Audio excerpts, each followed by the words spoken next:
प्रिय दोस्तों, चलो दो टूक हो जाए। आपको याद होगा महाराष्ट्र के पालघर में साधु सन्यासियों की निरीह हत्या की गई। डंडों से पीट पीट करके, ईंट पत्थरों से कुचल करके मार दिया गया। ऐसा अमानवीय कृत्य पहले नहीं देखा गया। क्यों? और तारीफ ये है कि ये कृत्य पुलिस की उपस्थिति में किया गया और वही पुलिस आज जांच कर रही है। क्या न्याय मिल सकता है? कभी नहीं, असंभव है। यही वजह है आज तक किसी को दंड नहीं मिला। उनकी आत्माएं भटक रही हैं। शायद इसलिए नहीं कि उनके साथ में अन्याय हुआ, वो तो चले गए, सिर्फ इसलिए कि वो हिंदू समाज का अंग थे और हिंदू समाज कमज़ोर और कायर है। अगर वो शक्तिशाली समाज के अंग होते तो किसी की हिम्मत नहीं होती उनके ऊपर हाथ उठाने की। उसी कड़ी में आगे देखिएगा, उसी राज्य से एक सज्जन और अपने आप को बड़ा बुद्धिमान समझते हैं, आगे आए, बोले राम मंदिर बन जाने से क्या कोरोना ठीक होगा या उद्घाटन से कोरोना ठीक हो जाएगा? भैया, आपको किसने कह दिया कि मंदिर से कोरोना ठीक हो जाएगा?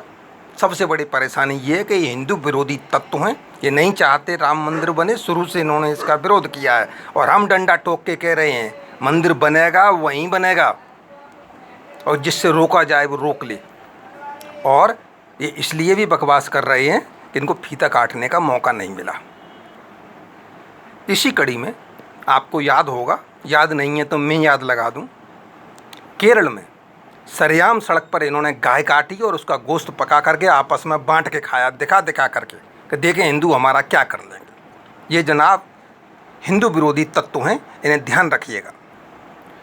इसी कड़ी में और आगे बढ़ें तो उत्तर प्रदेश में सैकड़ों हिंदू पुजारियों को अयोध्या में मार दिया गया, गोलियों से भून दिया गया। अपराध सिर्फ वो कमज़ोर हिंदू थे। और कोई भी कौम जब कमज़ोर होती है तो ऐरा गैरा नत्थु कैरा कोई भी कुत्ता आकर के उन्हें मार देगा। मैं किसी व्यक्ति की बात नहीं कर रहा हूँ। दूसरा आया, उसने 84 कोर की परिक्रमा ही बंद कर दी। क्यों भैया? सिर्फ इसलिए कि ये हिंदुओं की परंपरा और आस्था का प्रश्न है। इसका नमूना और आगे देखिएगा। दंगे में जब लोग मारे जाते हैं तो सरकार का कर्तव्य है कि समान रूप से सबको बराबर का व्यवहार करे। मैं नहीं जनाब, मुर्दों में से छांटा गया कि मुसलमान कौन और हिंदू कौन। हिंदुओं को सड़ने के लिए छोड़ दिया गया और मुसलमानों को लाखों लाखों रुपए बांटे गए। तंग आकर के लोगों को कोर्ट जाना पड़ा। तब कोर्ट ने कहा भाई इनको भी पैसे दो। तब जा कर के उनके बच्चों को लिए रोटी का कुछ इंतजाम हुआ। कुछ लोग तो इस कड़ी में इतना आगे तक निकल गए कि उन्होंने यहाँ तक कह दिया असली बेटियाँ तो मुसलमानों की लड़कियाँ हैं। भैया, हम हिंदुओं की क्या हैं?